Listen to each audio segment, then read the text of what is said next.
దానం ఉత్తమ ధర్మం. అలాంటప్పుడు దానం స్వీకరించేవారు, ఇచ్చేవారికి ఎలాంటి నియమాలు వర్తిస్తాయి? బాగుందమ్మా.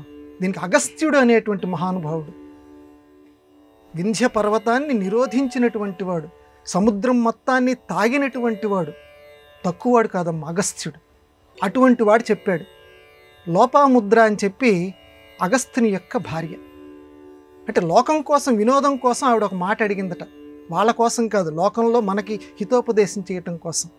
ఏమండి, నాకు బాగా డబ్బులు చూడాలనుంది, సంపదలు చూడాలనుంది. మునులు వాళ్ళు ఒక వినోదం కోసం అడిగిందట, బాగా సంపద కావాలని. నవ్వేట ఆయన. సరే, నువ్వు సంపద అడిగావు కదా, మనం బ్రాహ్మణులం, మునులము, కాబట్టి సంపద తీసుకొస్తాను నీకు. సంపద ఇచ్చేవాడెవడు? రాజు ఇవ్వాలి. మనం రాజులను అడిగి సంపద తెచ్చుకోవాలి. కాబట్టి ఒక రాజుని వెళ్ళి అడుగుతాను, ఆయన ఇస్తే నీకు సంపద కావాలన్నావు కదా, ఇంట్లో కూడా నువ్వు సుఖంగా ఉంది కానీ అని ఒక రాజు దగ్గరికి వెళ్ళాడు. అక్కడ ఇందాక మీరు అడిగిన ప్రశ్నకి జవాబు ఉంది. ఆ రాజుని అడిగేటమ్మ అగస్త్యుడు. ఏమని అడిగాడంటే, మహాభారతంలో ఉన్నటువంటిది ఇది. మహారాజా, నీకు ఎంత ఆదాయం వస్తుంది, ఎంత వ్యయం వస్తుంది, వీటిల్లో ఏదైనా ఎక్కువ గనక మిగిలితే నాకు దానం. ఎంత జాగ్రత్తగా అడిగాడు చూడండి అమ్మ. నీకు ఎంత ఆదాయం వస్తుంది, ఎంత వ్యయం అవుతుంది, అందులో ఎంత ఖర్చు అవుతుంది, ఖర్చు కాగా ఇంకేదైనా మిగిలిందనుకో అది నాకు దానం అన్నాడు. అప్పుడు ఆ రాజుగారు, అంటే బాగా ఐశ్వర్యవంతుడు ఆ రాజుగారు.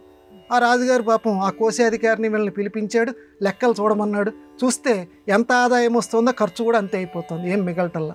అయితే నాకు దానం ఇవ్వద్దు. ఎందుకు దానం ఇవ్వద్దు? ఇప్పుడు నువ్వు నాకు దానం ఇచ్చావనుకో, నువ్వు ఇస్తావు, నేను వచ్చి అడిగాను కాబట్టి నాకు దానం ఇస్తావు. కానీ ఇంత మళ్ళీ రేపు ప్రజల మీద నువ్వు పన్ను వేయాల్సి వస్తుంది, దీన్ని పూడ్చుకోవాలి కదా. అంటే ప్రజల మీద పన్ను వేయాల్సి వస్తుంది కాబట్టి ఆ పాపం నాకు చుట్టుకుంటుంది.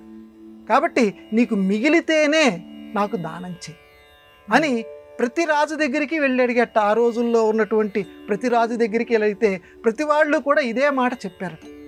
చెప్తే ఆయన వద్దని చెప్పాడు. అంటే దీని ద్వారా మనకి భారతంలో వేదవ్యాసుడు మనకి బోధించినటువంటిది ఏంటంటే, ఎవరి దగ్గరనైనా మనం దానం తీసుకున్నామంటే వాళ్ళు తృప్తిగా ఇవ్వాలి, అదొకటి.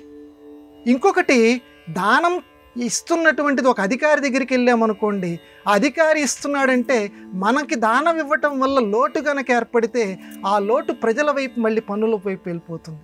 కాబట్టి అటువంటి స్థితిలో అది ఏ అధికారి కూడా దానం చేయకూడదు.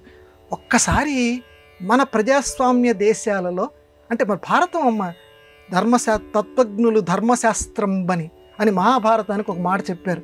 ధర్మతత్వజ్ఞులు ధర్మశాస్త్రం. అంటే ధర్మశాస్త్రం అంటే నువ్వు వేరే ధర్మసింధు, నిర్ణయ సింధు ఇలాంటి పుస్తకాలు చదువుకో, వాటితో పాటుగా మహాభారతం కూడా చదువుకో. మహాభారతం చదివితే ధర్మశాస్త్రం అది.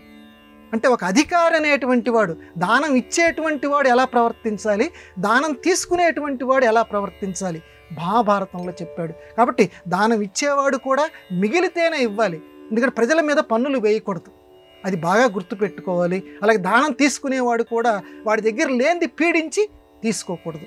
ఇది అగస్త్యుడు మనకి బోధించినటువంటి నీతి.